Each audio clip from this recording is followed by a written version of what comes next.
President Trump fed up with Congress's lack of action on repealing and replacing Obamacare, using the power of the pen yesterday to finally get something done. The cost of the Obamacare has been so outrageous, it is absolutely destroying everything in its wake. So the White House is now trying to alleviate some of that by ending billions of dollars in subsidies to insurers under Obamacare.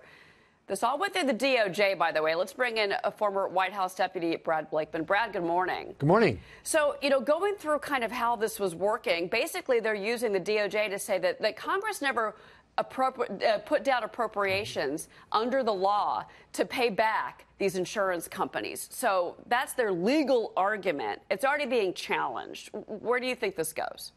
Well, right now, they won in the lower court, in the district court, and it's on appeal. And that's why Donald Trump's administration was paying the insurance companies month to month while this was proceeding through litigation. But clearly, in my opinion, I'm a lawyer, there was never any spending authority by Congress. And if Congress doesn't give you the power to spend our taxpayer dollars, then you can't give insurance companies the kind of bailouts. And by the way, in the first quarter of this year, the big five healthcare providers for insurance, their profits are $4.5 billion.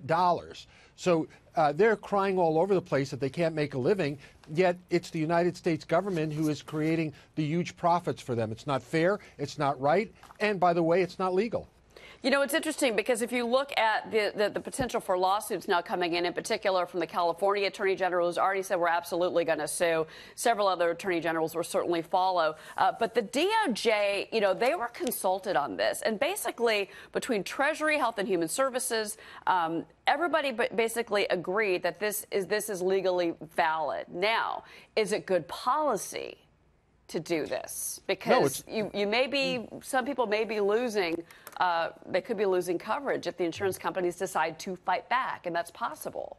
Well, this is all about leverage. The president, I believe, is trying to put leverage as much as possible on Congress to do the right thing, to repeal and replace Obamacare. What he's trying to do is trying to level the playing field by using the rules within the agencies and Department of Labor and in HHS to try and make it fairer without a congressional law. But nothing is a substitute for repeal and replace by Congress, signed by the president. That's the best way to get rid of Obamacare. And I would caution attorney generals for suing for money they weren't entitled to. Perhaps we should then ask for the money back. Really quick, I want to ask you about this because the Democrats are citing this paper that's being worked on by Senator Alexander of Tennessee and Patty Murray of Washington. Bipartisan, she's a Democrat, bipartisan Obamacare fix. They're saying that this takes away any goodwill on the part of the Democrats when it comes to Obamacare by Trump making this move. Is that true in your opinion?